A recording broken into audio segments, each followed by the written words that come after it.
Hello, everybody. Nelson Vergel here with Program for Wellness Restoration. It's a nonprofit that educates patients and clinicians about HIV health, wellness, and the HIV cure. Today, I'm going to be summarizing the latest research to find a cure for HIV. It's going to be probably no more than 45 minutes, and questions should be held till the end, okay? So most people are wondering why we haven't found a cure besides the one that was found for one patient called the Berlin patient, which some of us have met, Timothy Brown. And before I start, I want to thank all of these organizations. I basically stole some of the slides from most of them. These are nonprofit groups and research groups all over the country, in Canada, in France, that are working towards the HIV cure. Some of them are advocacy organizations, some of them are actual research organizations. So I want to thank all of them. I probably forgot a few, so I apologize in advance, because the world of HIV cure is a big world, and people think that very little is being done, or very little is done right now, but in fact is we have a lot of work, and it's almost hard to, or impossible to keep up with the new research. So I'm going to start, and I'm sorry I have a cold, so I sound a little rough. I'm going to start with, obviously, most of us know the case of Timothy Brown, who he has been cured for 9 years. That's amazing. And Timothy has been at Shanti in where you guys are. I think the last time I spoke there, he was there. He's a good friend of the organization, good friend of Power, good friend of mine. He lives in Palm Springs, but he used to live in Berlin when he was diagnosed with lymphoma, and he was he needed treatment, and he got lucky to meet a doctor that was open-minded enough to think outside the box. This doctor actually, after chemo radiation, he had failed one cycle, decided to find a donor that had basically double mutations in his T cells to HIV. And I'm going to explain what that means. He was able to find a donor, which is almost impossible to find, 1% of the population, got the cells from this donor and infused them into Timothy. And Timothy eventually was found not to have HIV, and is actually now HIV negative. Is the only person in history has been cured from HIV. It's been 9 years, so most of us, including myself, everybody else, is wondering why we haven't cured another one, if it's that successful, even though it was very dangerous. So I'm going to explain what happened, why so far all the different attempts to duplicate his case haven't turned out to be as good, and what we have learned about it. So it'll be an interesting story, so I hope you bear with me, okay? So in 1996, 97, I think it was mostly 96, when the new era of protease inhibitors came through, as some of us remember, we were very excited, obviously, because most of us were starting to get better, and had, myself included, I've been positive for 33 years, and started to have hope that I was going to survive. Time magazine actually named Dr. David Ho the Man of the Year in 1997. And we remember because he also said that with the new treatments, maybe we could cure HIV if people stayed on the treatments for long enough for the virus to start disappearing out of their bodies. So we were very excited when we heard that. Obviously, that was 1996, 97. Now we're talking about 2016. The story has been different. It's been more challenging, but we knew very little about the reservoirs, where HIV is hiding, and how to get HIV of hiding. So I'm going to explain about what we're talking about when we say reservoirs, and why it's been so elusive to get this little virus out of our bodies and cure all of us, 37 million of us around the world that are living with HIV. So why do we need a cure? Obviously, that's pretty obvious for a lot of people, but we need to remind some that even with the highly effective antiretroviral therapies that most rich industrialized countries have, A lot of people don't have access in the developing world. Even in the United States, we have a very strong stigma and criminalization. In some states, it's a criminal act to engage in unprotected or protected sex without disclosure. For an HIV positive person can end up in jail if they don't disclose. So there's definitely stress and anxiety associated with stigma and the criminalization of HIV. Access to antiretroviral therapy, ART, is also not for everybody right now. But we're getting better and better at having countries in Africa and the developing world accessing more, but we're not yet there yet. The toxicity of ART, even though the new treatments are a lot more friendly, there are fewer side effects. There are still some lingering side effects, bone density loss, where you're talking a little bit of a cognitive dysfunction, a little bit of that issue with the body composition, et cetera, some metabolic issues, et cetera. And the economic burden of treating HIV. In an industrialized country like the United States, a simple 1 pill a day regimen may cost upwards to $25,000 to $30,000 a year. I'm a multi-drug resistant patient, so I take fancier drugs, and my treatment costs around $58,000 a year. So that's a huge burden for not only the economy, but for the healthcare system. There was a survey done. I've done a survey in the past, but this is a separate survey that was done to people with HIV, and to ask them what they like the most about a potential cure of HIV. And the first thing they said, most of them said, not passing the virus on to others. Okay. Of course, now we know that if we take medications and have our viral load go down to undetectable levels, this is possible. We don't infect others. So at least we're taking care of that if you remain on treatment that is successful. Not getting HIV a second time after being cured. And that's a possibility if you're cured, like Timothy.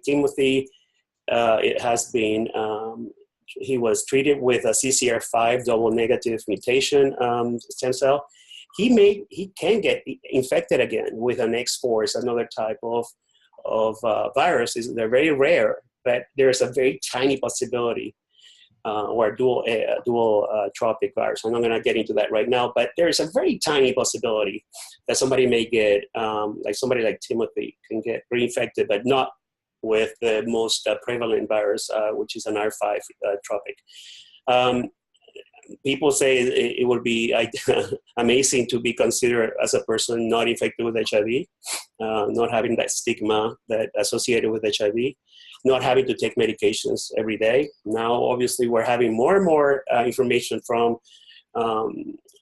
injectables that are coming through in the next 2 years, where we're going to be able to inject once a month instead of taking medications orally every day. Not for everybody, but some patients are going to be able to do that.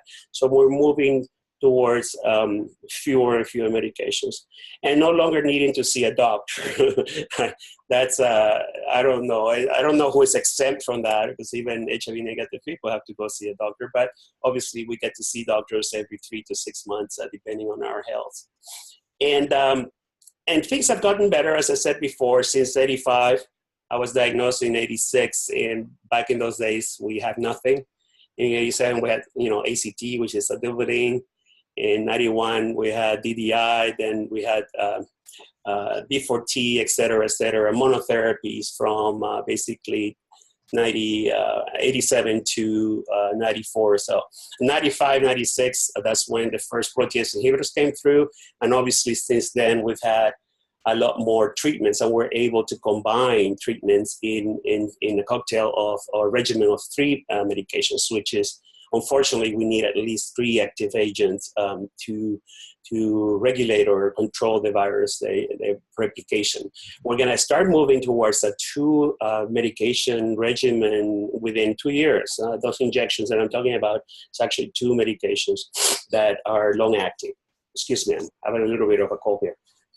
And lately, we've had, obviously, integrase inhibitors approved, which is the most advanced class of HIV medication. So we have, and obviously I'm talking about the United States, Australia, Europe, countries that have money and have access. Some countries in Latin America, Africa, Asia may not have all of these options. But, and there's some people like me, and there are probably less than 15% of us, that have developed multi-drug resistance. The virus has mutated around these medications for many reasons.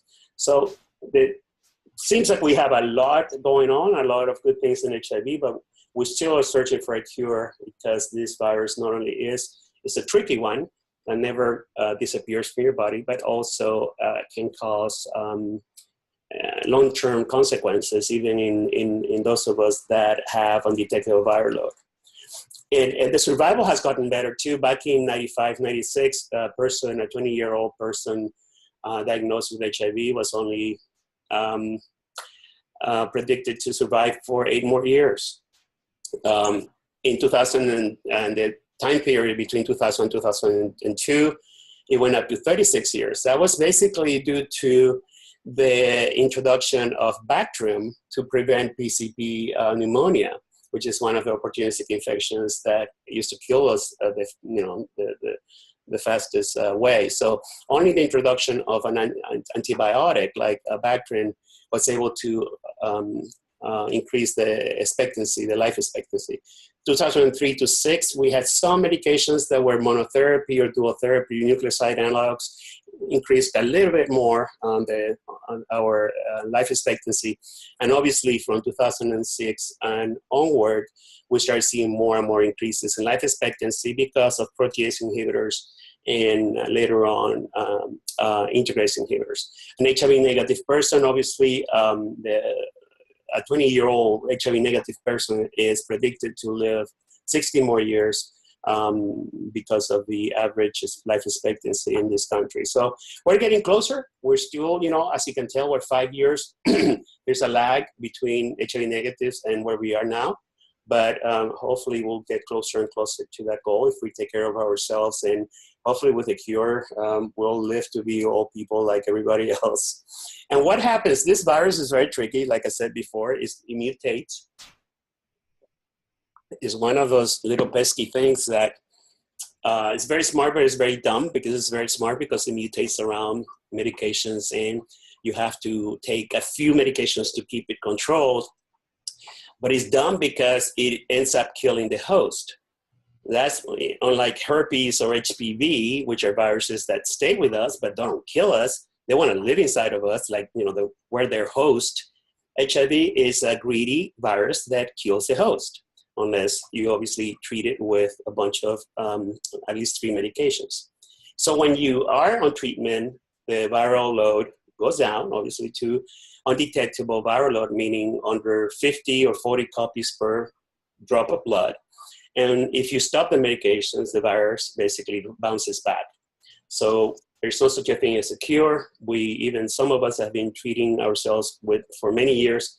We don't have the luxury to stop our medications, since that will rebound the viral load.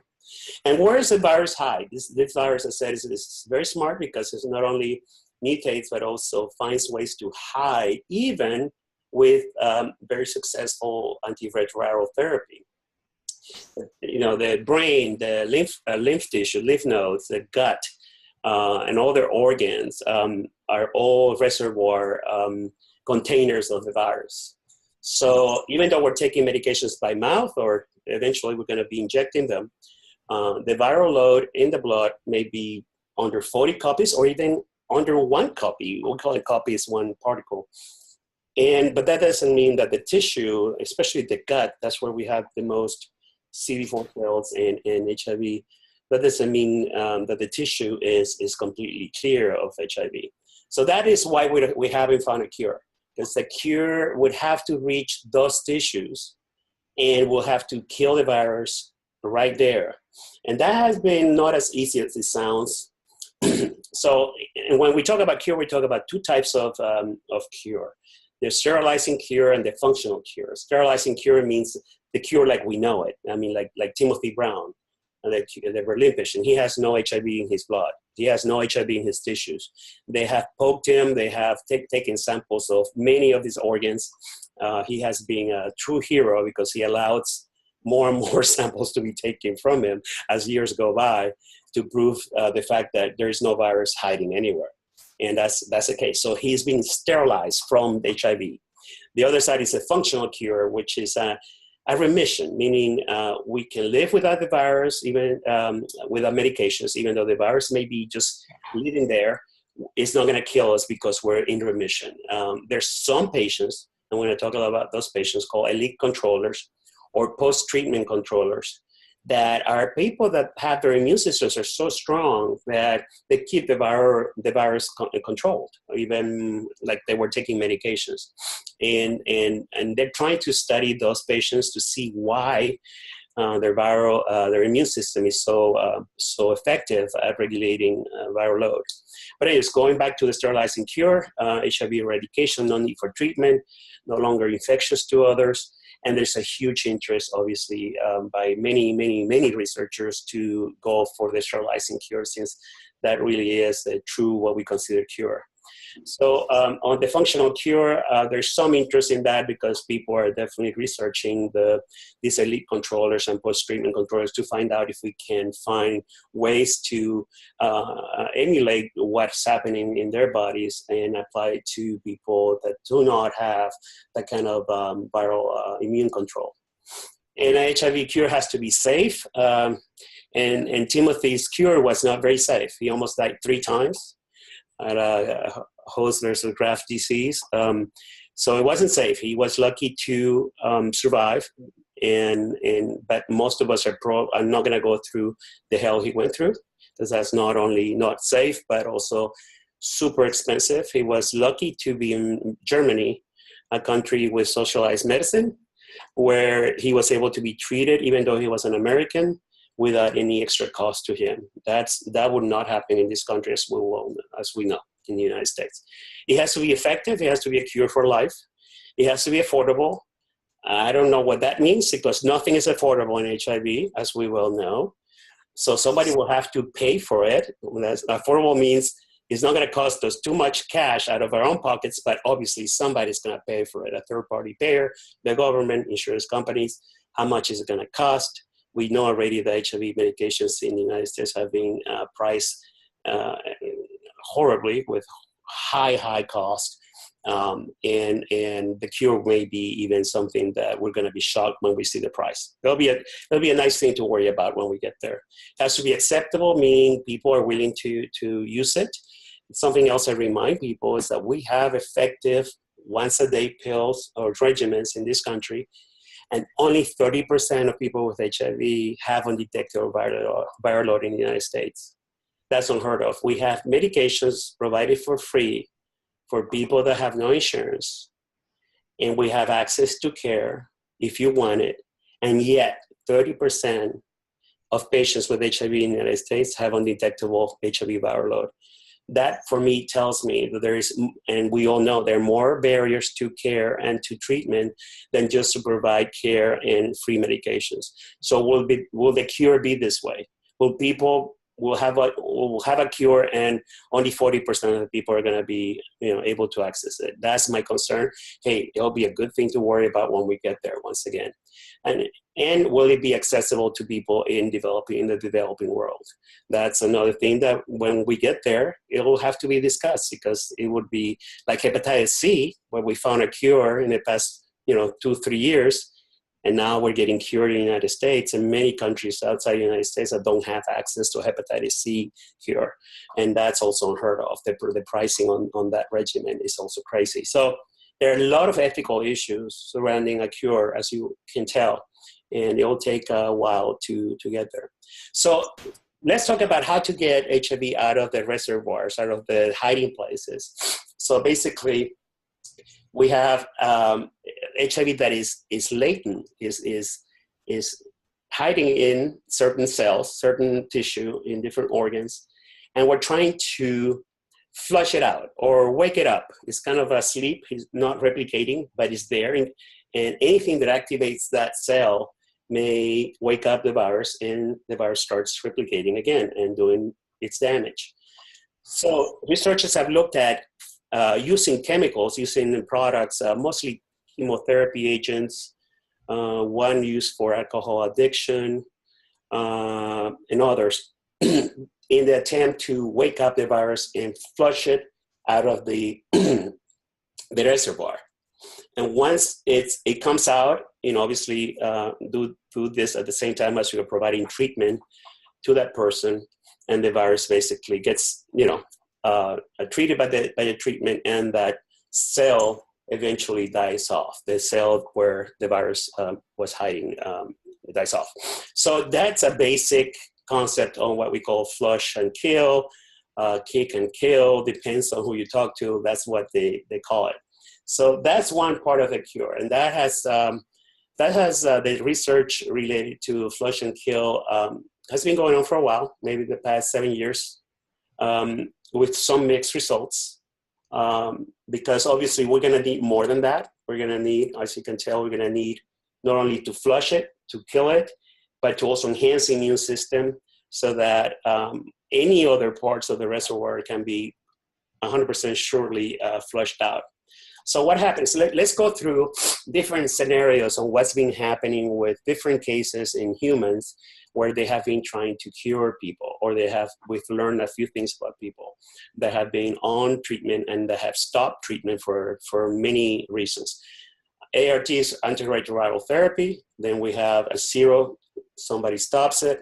When we stop it, within 2 months, most of us within a month, we'll see our viral load increase to whatever we had before, or even lower. There's a set point there. Then we have the red line here. That's Timothy Brown. He was on treatment. He went through his chemo, radiation, stem cell transplant, and never had a viral load, and he remained virus-free. So the only flat line we have in the world is my friend Timothy Brown, obviously. Then we have 2 Boston patients, they call them Boston patients, that were like Timothy. They had cancer too, and they were treated with chemo and a conditioning regimen. But they got the stem cells transferred not from somebody that had resistance to HIV. That person didn't have the CCR5 mutation I'm going to speak about, just a regular person that was compatible to their immune system. And they were hoping that that was good enough to get them cured. And when they stopped medications, that was not the case. They actually had viral load rebound. So we learned that, you cannot do away from getting the transfer, the donor not being completely resistant to HIV. So that was a big depressing news back 3-4 years ago.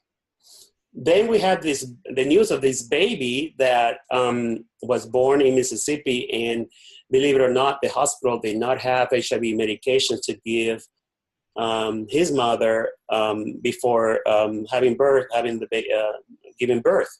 And that's really a protocol in the United States. Every HIV positive woman that is coming for a childbirth has to be on treatment, or they have to give her treatment within a few hours of the birth to protect the baby. Well, they didn't have any. And she was found to be positive right at the moment of delivery. She was actually an IV drug user and was not seeking care before.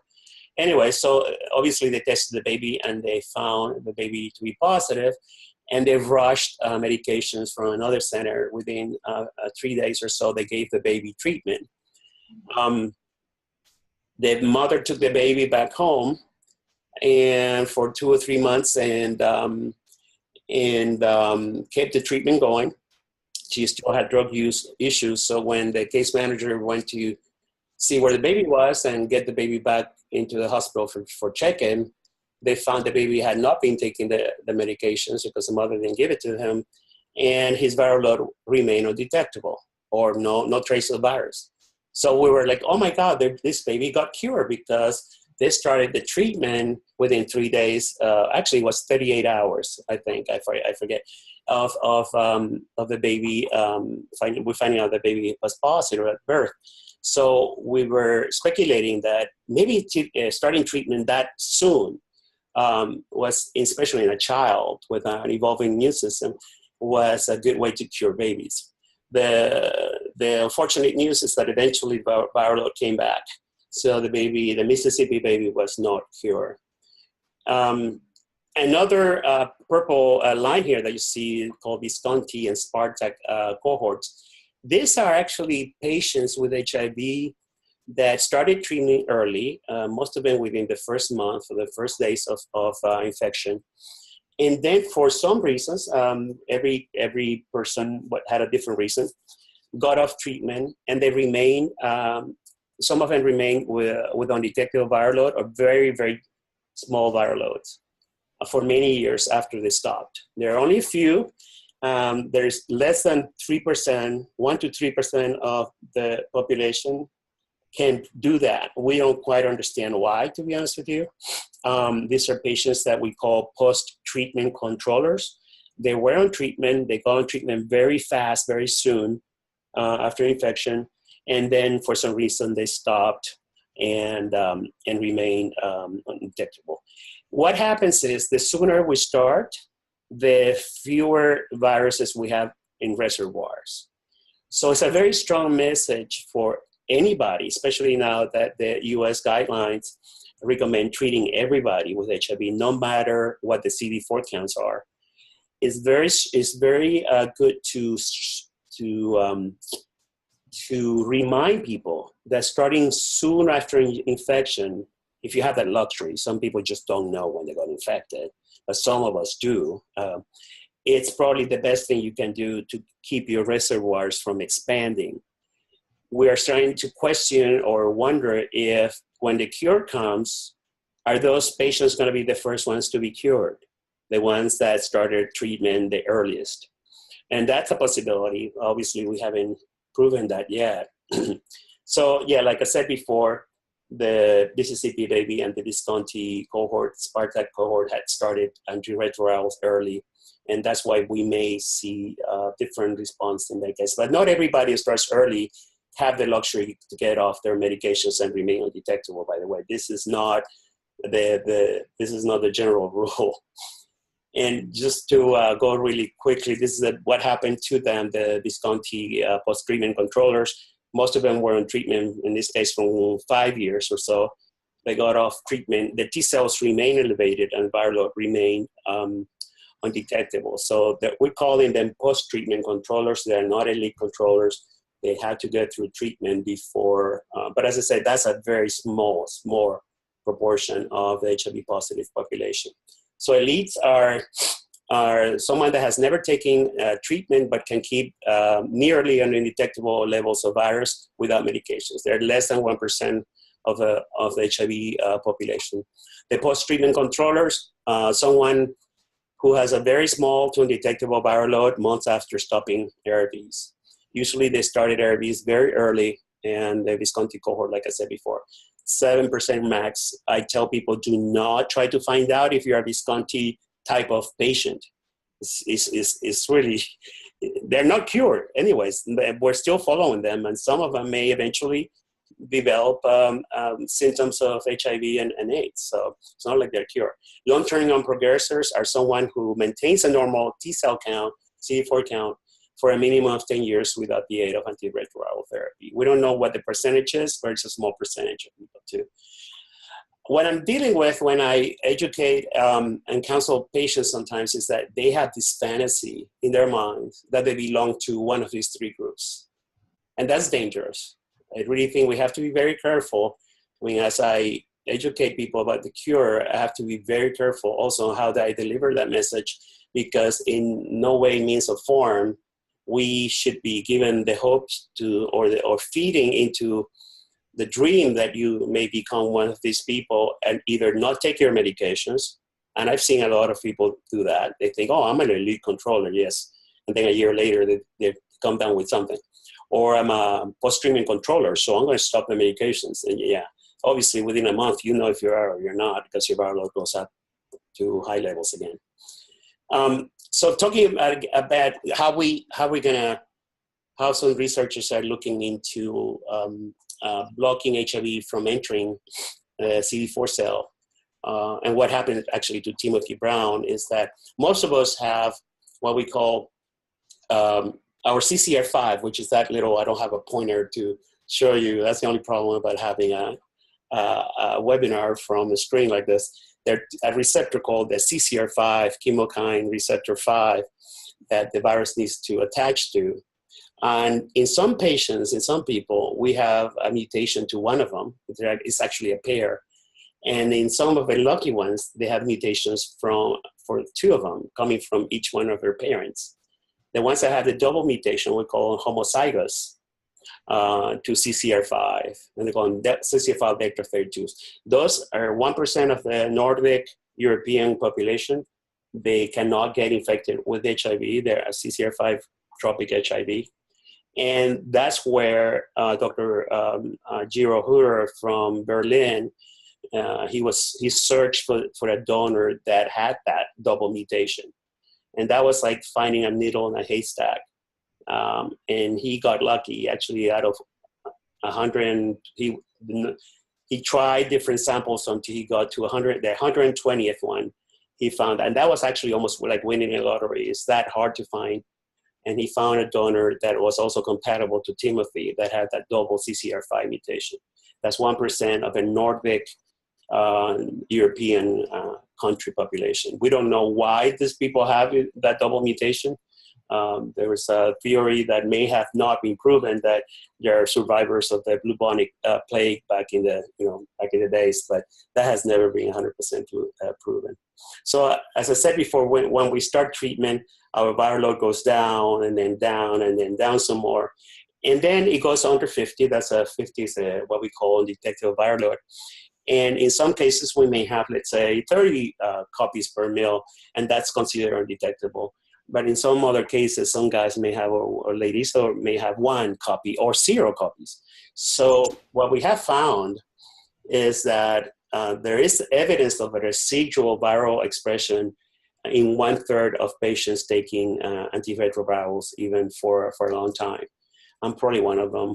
I've been positive for so long, and I started obviously being start therapy early. I was infected in 83 and probably didn't start really effective therapy until 97, 98. So some of us, obviously long-term survivors, never had that luxury that some people have now of starting right away. But yeah, 1/3 of us still have some residual virus. Even though we're detectable, we have undetectable viral load, the virus is still a few copies replenishing from either reservoirs or some active activation of immune system in different reservoirs. So what is a reservoir? We have basically macrophages, different cells like macrophages and T cells that can carry the virus, the latent virus, to different organ tissues like the lymphatic tissue, organs, the gut, and the brain. So what the researchers are finding out that starting treatment early reduces the size of the reservoir. The earlier you start, the chances and more chances there are for your reservoirs to be less densely populated. So once again, that's a very strong message for those that are saying, I don't want to wait. I want to wait till I have symptoms or my T cells are still high. I'm afraid of side effects. And I usually tell them, well, you have different advantages of getting treatment now, especially if you just got infected. You will not infect others once your viral load is undetectable. You may be one of those lucky ones standing in front of a line when we get a cure. And the fact is you're going to live a long life like everybody else. And if you start, the sooner you start. The side effects are really minimal compared to what we used to have. Most people don't even feel any side effects from the once-a-day regimens that we have. So, and other studies, like in these 2 cases, we found that as time progresses, our reservoirs start, losing virus. There's a model actually in the Siciliano paper that estimates, it's a mathematical model, that after 74 years in this cohort, maybe they will have not enough viruses in the reservoir to have a replicating virus problem. But obviously that's a model. So yes, as the longer we stay on treatment, the fewer viral copies are stored in the reservoirs, which is it's good to know, especially for some of us that have been on treatment for a while and wonder when the cure comes, are we going to have a chance to get there? So there are different types of approaches. The viral reservoir ablation elimination, which I said before, it's like happened with Timothy. They did chemoradiation to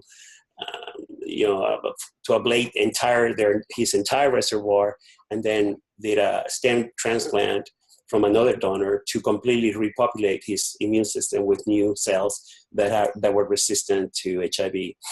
Starting treatment early, obviously, is a way to reduce the reservoir. Gene therapies, I'm going to speak a little bit about gene therapies on how companies are modifying T cells, CD4 cells, and reintroducing them in the body of volunteers. The shock and kill is the approach that I said before, stimulating cells to produce a virus with chemo agents that may or may not be too toxic for people. Immune modulating therapies like vaccines, monoclonal antibodies. There's something called immune checkpoint blockage, which is a new approach for different cancers here in this country, where your own immune system fights the cancer or fights whatever it is that you're targeting. And the lockdown, which means keeping the latent virus latent and never letting it replicate. So activating latent virus, basically waking up the virus from its resting place. Several chemicals have already been used, products.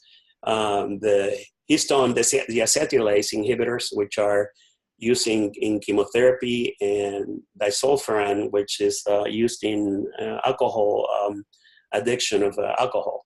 The results weren't too impressive. The virus did not really wake up like we expected it. So they're proceeding with combination approaches and combining these products with vaccines and antibodies, et cetera, et cetera. So that is something we've learned in the past 3 years that we were excited about, that somehow we're losing steam, but we're combining them in the next phase with other agents. Excuse me. So we have the virus hiding in latent infected cells. We provide anti-latency therapy. Like I said before, the virus basically comes out of hiding, and then you hit it with immunotherapies and with HIV drugs to control it. That at least is a model that researchers are trying to use. And to activate latent cells, like I said before, activate it with any of these chemicals, HDACs or PD-L1 inhibitors, et cetera, and then the virus basically gets out of the resting cell. We treat it with antiretrovirals, and eventually the cell dies off after the virus basically kills the cell by exploiting and getting out of it. And these are all the different compounds they have been using to do that. And as I said, some have been more successful than others, and some will be combined in later studies. In the part and the kill, obviously shock and kill or kick and kill, the kill side will probably include in very soon therapeutic vaccines and immunolating agents like PD-L1 is a chemo agent that is being used for certain types of skin cancers where your immune system actually activates and kills the cancer itself. So that's very exciting. We're having a lot of crossover from the cancer world into the HIV world, trying to get this cure going. So not every infected cell will become active with these agents, and we've learned that already. It has been shown that a latent cell may need several rounds of stimulation to start purging the virus, and finding an effective latency reversing agent that actually stimulates the cells inside the body has been tricky and challenging. The gene therapy option is actually very exciting. We're having a lot more exciting results in this field because we actually have humans, people with HIV that have been exposed to this kind of approach. The CCR5 receptor is one of the necessary binding sites, like I said before, for HIV to enter a cell, and knocking out the genes that cause the CCR5 receptor will make cells resistant to HIV. So basically, researchers come in with what we call like a molecular scissors to cut out unwanted genes, and then stitch in the desired genes into the genome. And if you do modification of the pluripotent stem cells, basically mother cells, these mother cells basically generate every single cell in our bodies. So anything you do to that, any modification you do to the mother cell, will be basically ingrained in all the cells that come from that cell. So basically every single cell in our body can be a resistance to HIV. So in this case, in the human studies, we have a person here, and they take out stem cells from his or her bone marrow by leukapheresis, and then they grow. They grow the virus, the CD4, the stem cells, I'm sorry, in the lab, and they expose the stem cells to different agents, either virus-mediated transfer factor, which are vectors that will modify a certain part of the genome to make it resistant or insinuate or make the CD4 cells resistant to HIV by blocking their CCR5 receptors. And then they reinfuse these cells into the body of the patients. One of the companies, Sangamo, has actually done a study in HIV positive patients that were long-term survivors like myself, with most of them didn't have high T cells either. And they got, as I said, their CD4 cells out of their bodies. They expanded them in their lab. They exposed them to zinc finger nuclease, these vectors that actually were able to modify the CCR5 receptor on the cells. And then they reinfused these cells into the patients. It's very exciting. In some cases, in some studies, they're also providing an immune modulator or even an immune suppressant to enhance the uptake of these new cells into the body. And this is actually what happened to patients that were exposed to the gene therapy. Their T cells, and this was only one infusion, by the way, the T cells went up dramatically. The red one, the red curve here, is the CCR5 modified CD4s from the experiment. So they went up to, and they actually survived through 252 days in the body. They stopped, they were on treatment on antiretrovirals while they were getting the infusion. And obviously the T cells went up and everything was beautiful. The virus stayed basically undetectable. The sad news was that when they stopped the antiretrovirals, the viral load went up. Obviously T cells went down some. They eventually stabilized. So we learned something. We learned that the modified CD4 cells actually survive even after they stopped HIV antiretrovirals. So that was actually very encouraging. In another study, the patients did not stop therapy. They were allowed to remain on therapy until now. They're still on therapy.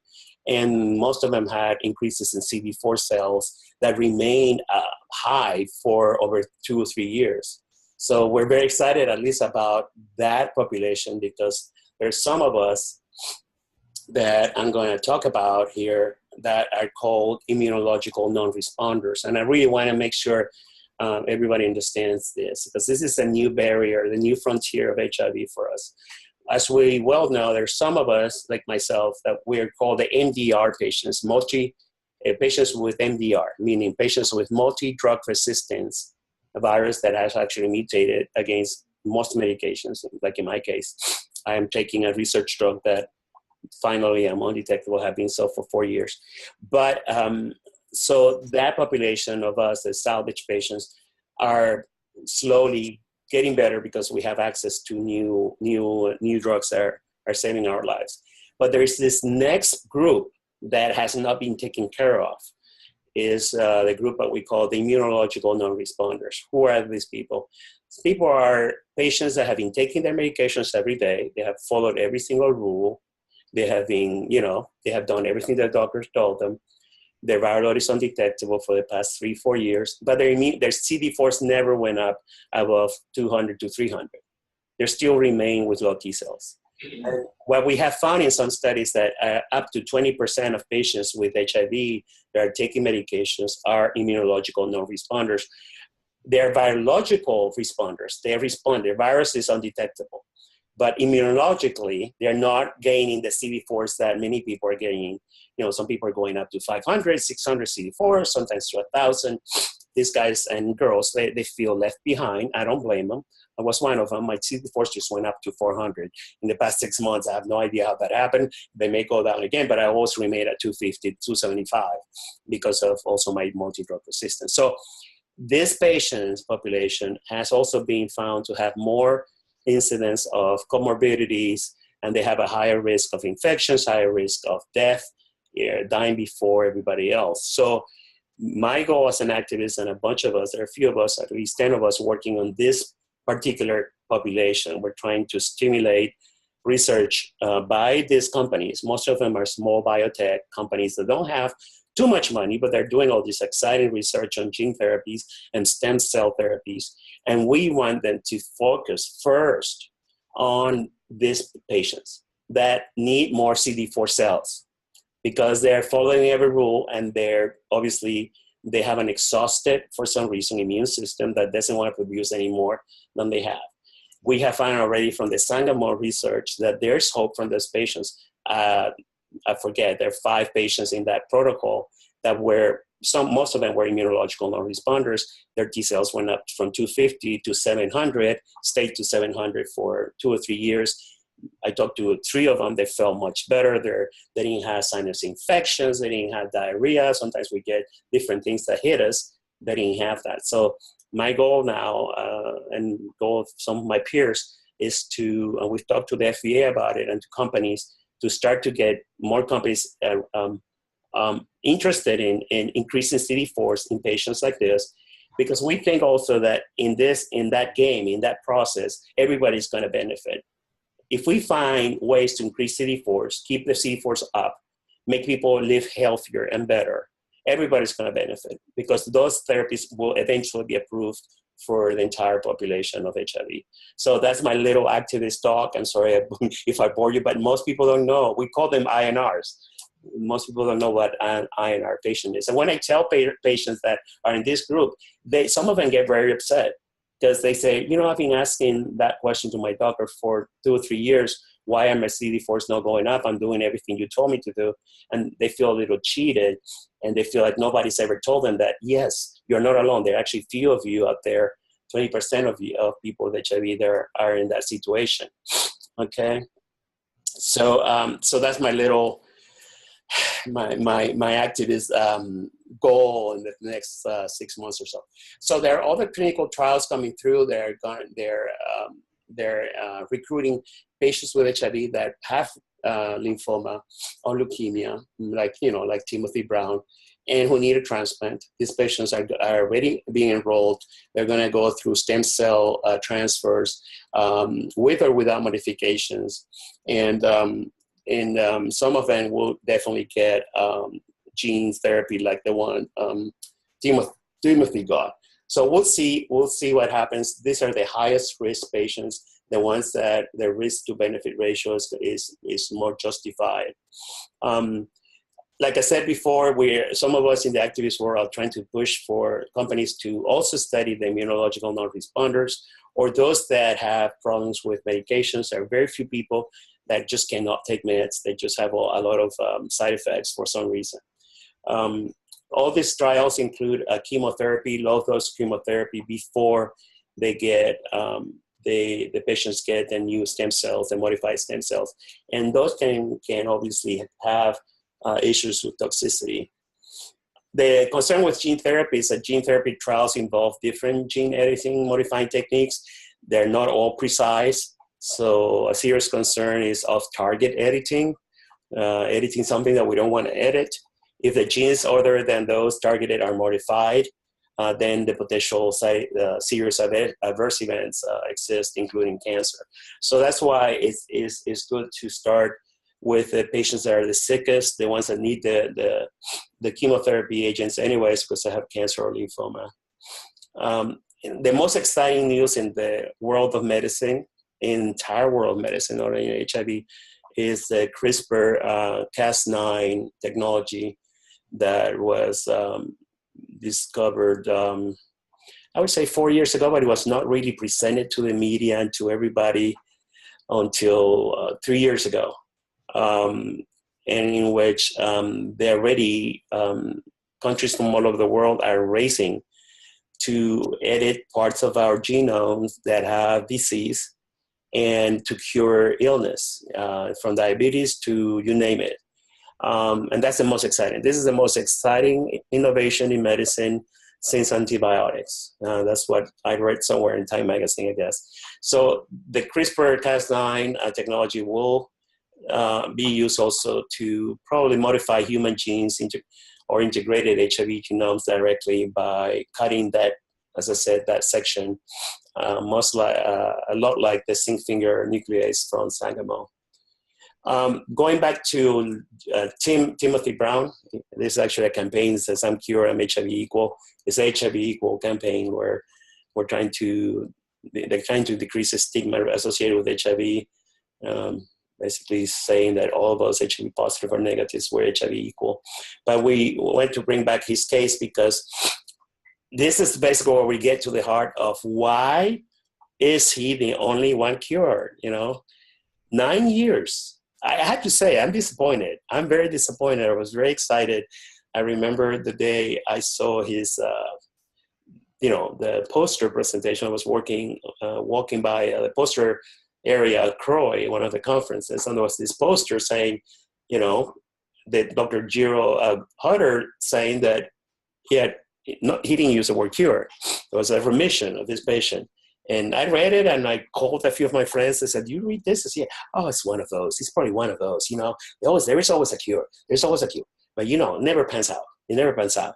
So that was basically 8 years ago. It was a year after he, and hey, as time goes by, Timothy has been proven to be free of HIV. But the surprising thing, and this is actually 2 graphs from Dr. Hutter's paper, the efforts to get stem cell transplants in HIV has started since 1981, but obviously back in 81, we didn't know some of these patients were HIV positive, but they had cancer, so they had to have some cell transfer without condition, without chemo. In 84, they got this pair of twins, one positive, one negative, and they transfer stem cells from the negative into the positive. But obviously, we had no treatment back then, so didn't turn out well because the patient died. So we had basically since 81 down to now different trials and different tries, stories of stem cell transfers. So this has been going for a while. People think that nobody's looking for a cure of HIV. This has happened. Obviously, the 2007 case where Timothy got cured, that was the only successful one out of all of this. You see on the right-hand side that the red curve is basically when we have no antiretrovirals effective, the percentage of us, people that were getting stem cell transplants because they had cancer or lymphoma, was, death rate was pretty bad, as the green ones with antiretrovirals from 2000 to 2010, and the blue ones getting the survival getting better with antiretrovirals after 2010. So obviously the survival rate is better for these patients, but yet most of them are not making it through, unfortunately. And I'm gonna go through real quick.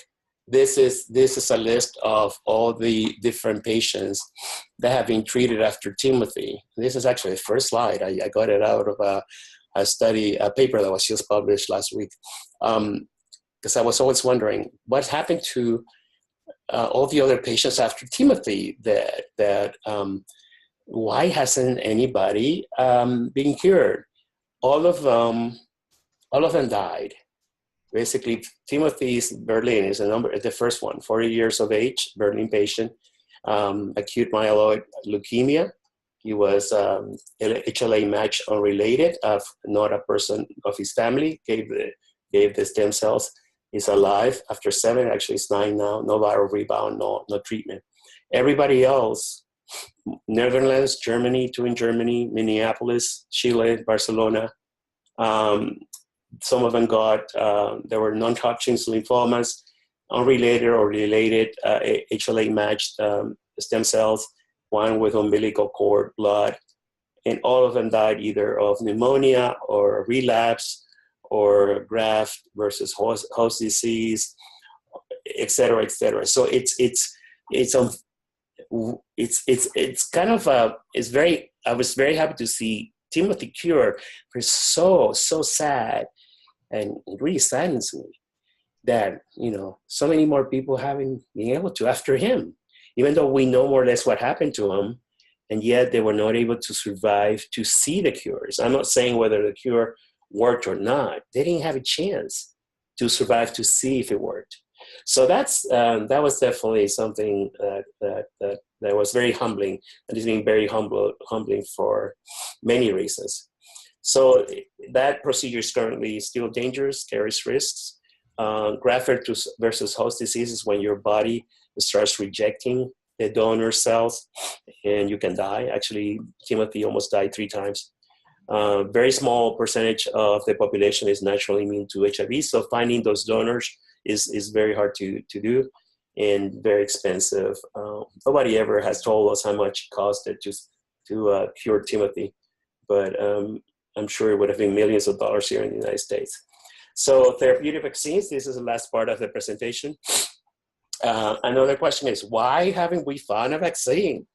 Oh my God, nobody cares about HIV cure. That's why we don't have a vaccine. That's the conspiracy theorists saying pharmaceutical companies don't want a cure.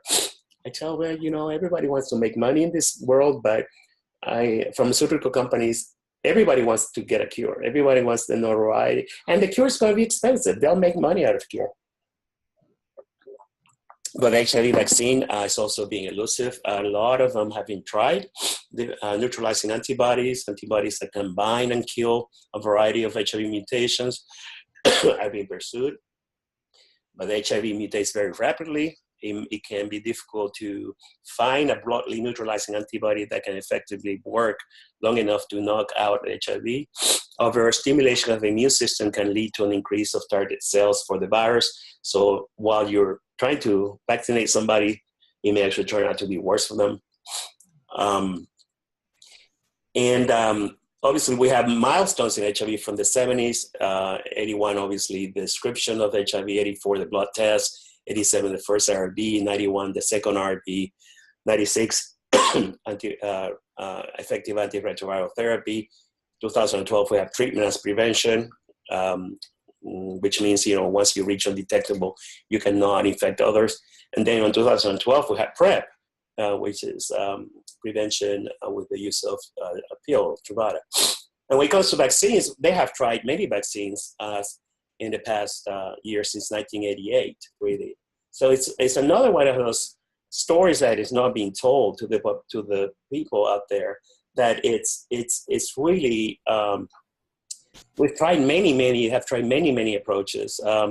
I cannot really see this because this is blocking me, but over 34 vaccines have been tried. None of them have been effective. There's hopes on a new one that is going to be tried in South Africa that is generating some excitement. But the virus has definitely not been able to be controlled with the vaccine. What most researchers are thinking is that the cure is going to entail a combination approach of a vaccine with maybe an immune modulator that increases the activity of the immune system, and or some flush and kill approach, and or gene therapy, which will be the most expensive one. So it will be a combination approach. That's what everybody's talking about. The use of the word cure is being exploited. And you probably, more than anybody, I'm sure you get questions every week when we see news. I get emails almost every week. Nelson, I just heard about this cure and that cure. And, there's always a cure on the internet, or in Africa, there are many cures too. There, witch doctors that are trying to get money from people and selling herbal stuff. But the word cure is being exploited by the media, and also being exploited by some researchers that are looking for funding. So we try to not be skeptical, obviously, because we have to be open-minded, but it's being misused and it's being abused. My only concern that I have is that when we tell patients that we want them to join a cure study, they get excited because they think they're going to be cured. And the fact is, nobody's going to get any benefit from joining a study. It's going to be all about risks. It's going to take a while for any study to actually really provide a benefit to the patient. So we have to be careful when we talk about HIV cure studies, because even the word HIV cure can be misleading for those patients that are enrolling, and they're having high expectations when in fact is we may actually be doing some harm. So lots of ethical issues around the cure. So that's the last slide. Basically, what can you do as a patient?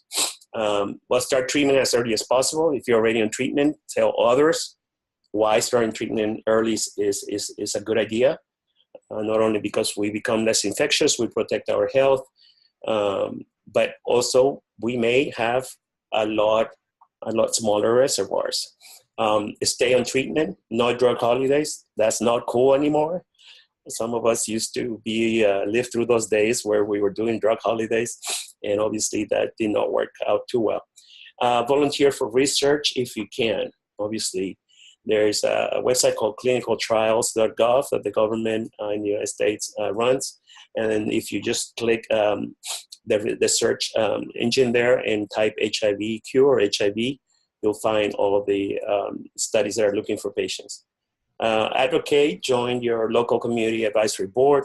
Tell your legislators that funding for HIV cure is important, because not only we are going to get cured, but what we're learning from this experience of doing research is going to purely help a lot of other diseases too. Vote. It makes a big difference who wins or who doesn't. I don't have to go there, but we know what's happening, especially right now, and that can really jeopardize funding for research in HIV.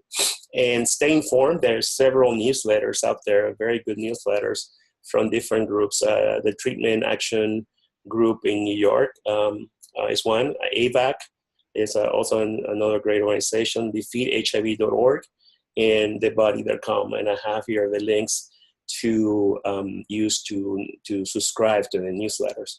So, and this video will be available on YouTube and on the YouTube channel of Program for Wellness Restoration.